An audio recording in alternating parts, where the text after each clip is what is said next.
Oke, mari kita mulai bedah materi ini. Coba bayangin momen ini deh.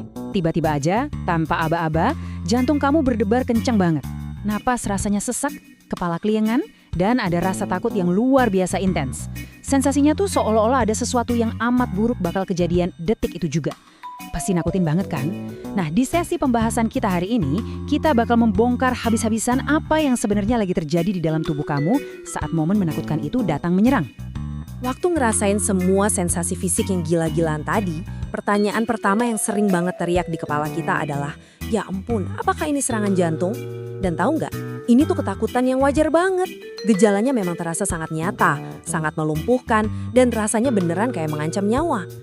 Bagian pertama, bukan serangan jantung. Mari kita luruskan dulu apa itu sebenarnya serangan panik atau panic attack. Fakta melegatkan yang perlu kita pegang erat-erat dari awal adalah seringkali yang lagi tubuh kamu rasain itu bukanlah serangan jantung, melainkan serangan panik. Dan topik ini penting banget khususnya buat kamu yang punya riwayat masalah lambung, GERD, atau kecemasan yang tinggi. Coba deh cek daftar gejala ini. Jantung deg-degan parah, napas mendadak pendek atau sesak, kepala ringan kayak mau pingsan, dan kepanikan yang intens banget. Kalau kamu pernah ngalamin ini, valid kok pengalaman kamu itu nyata. Itu bukan sekedar pikiran yang berlebihan. Tubuh kamu benar-benar lagi ngasih reaksi fisik. Nah, kita bakal bongkar nih, secara struktural, apa sih yang sebenarnya lagi terjadi di dalam sana saat gejala-gejala ini meledak. Masuk ke bagian kedua, mode bertahan hidup ekstrem. Dan tersangka pertama kita di sini adalah otak kita sendiri. Buat paham apa yang terjadi, kita perlu lihat gimana otak bisa tiba-tiba ngambil alih kendali. Kalau dari sisi kecemasan atau anxiety, serangan panik itu terjadi waktu sistem saraf kita mendadak masuk ke mode yang namanya fight or flight, lawan atau lari secara ekstrim. Ini murni insting bertahan hidup, teman-teman. Tubuh kita tuh bereaksi dengan kecepatan yang nggak masuk akal. Dia memacu jantung berdetak keras, bikin napas jadi pendek, bikin badan gemeteran, sampai kepala terasa ringan. Secara biologis, tubuh lagi siap-siap buat ngadepin ancaman fisik secara langsung. Tapi, ini dia poin krusialnya. Nggak ada ancaman nyata di depan mata. Nah, loh, inilah akar masalahnya. Otak kamu pada dasarnya lagi salah baca situasi. Dia mendeteksi dan ngira kalau tubuh lagi dalam bahaya besar yang ngancam nyawa, padahal aslinya, ancaman itu nggak ada sama sekali. Makanya rasa takut yang muncul saat serangan panik itu kerasa amat sangat nyata, padahal situasinya aman-aman aja. Lanjut ke bagian ketiga, pemicu tersembunyi. Tersangka kedua kita justru datang dari lambung. Percaya nggak, kepanikan itu nggak selalu berawal dari pikiran atau otak aja loh. Menarik banget gimana rasa nggak nyaman di fisik tuh bisa memanipulasi pikiran kita tanpa kita sadari. Dari sisi GERD misalnya, waktu asam lambung kamu naik, tubuh kan ngalamin berbagai sensasi tuh. Dada kerasa sangat nggak nyaman, napas jadi kerasa agak beda, dan perut berasa nggak enak banget. Nah, sinyal-sinyal fisik yang murni karena masalah pencernaan ini dikirim langsung ke otak. Parahnya, sinyal ini bisa memicu otak buat ngerespon secara berlebihan. Akhirnya apa? Tubuh masuk ke mode panik total, padahal pemicu awalnya cuma masalah teknis di area lambung kamu.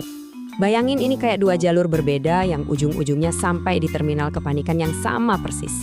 Di satu sisi ada jalur anxiety, di mana otak yang salah baca kondisi aman, jadi seolah-olah itu ancaman besar. Di sisi lain, ada jalur GERD, di mana sinyal nggak nyaman dari lambung justru yang mancing reaksi alarm berlebihan di otak. Dua tersangka utama, cara kerjanya beda, tapi hasil akhirnya kepanikan luar biasa yang sama. Bagian keempat, lingkaran setan serangan panik. Kita lihat gimana kedua pemicu ini ternyata sekongkol.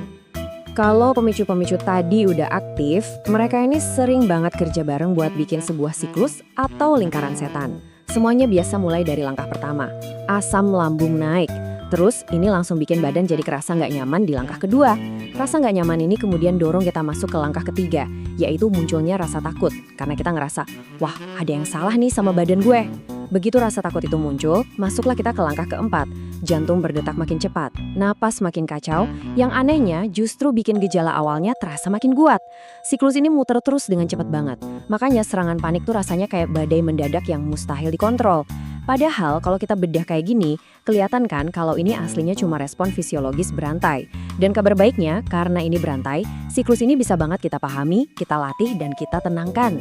Dan kita sampai di bagian kelima, jalan menuju pemulihan. Waktunya kita putus siklus tersebut. Oke, setelah kita paham mekanismenya, sekarang kita bisa tarik napas sedikit lebih lega. Poin paling penting yang harus kamu ingat adalah ini. Kalau kamu pernah atau sering ngalamin serangan panik, pemahaman paling dasar yang wajib kamu pegang adalah ini bukanlah sesuatu yang berbahaya secara langsung. Ya, kita sepakat rasanya emang sangat amat gak nyaman dan nakutin banget.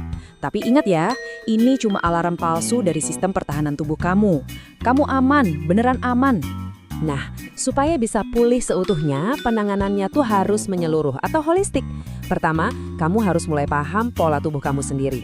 Kedua, cari cara yang paling pas buat menenangkan sistem saraf kamu, entah itu lewat olah napas atau relaksasi. Ketiga, jangan abaikan sumber fisiknya, perbaiki kondisi lambung kamu. Seperti yang dicatat di sumber materi kita hari ini, sekarang ini udah banyak banget yang mulai beralih pakai pendekatan premium herbal atau traditional Chinese medicine alias TCM. Pendekatan yang holistik kayak gini ngebantu banget buat menenangkan tubuh kamu dari dalam secara pelan-pelan dan pastinya ngedukung proses penyembuhan jangka panjang. Sebagai penutup dari bedah materi kita kali ini, ingat kalimat ini baik-baik ya. Kamu nggak sendirian.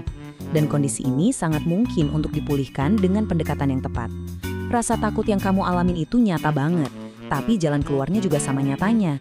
Jadi, pertanyaannya sekarang, berdasarkan pemahaman baru yang kita bahas hari ini, langkah kecil apa yang bakal kamu ambil hari ini juga buat mulai memutus lingkaran setan kepanikan itu? Terima kasih udah belajar bareng hari ini, dan sampai jumpa di pembahasan kita berikutnya.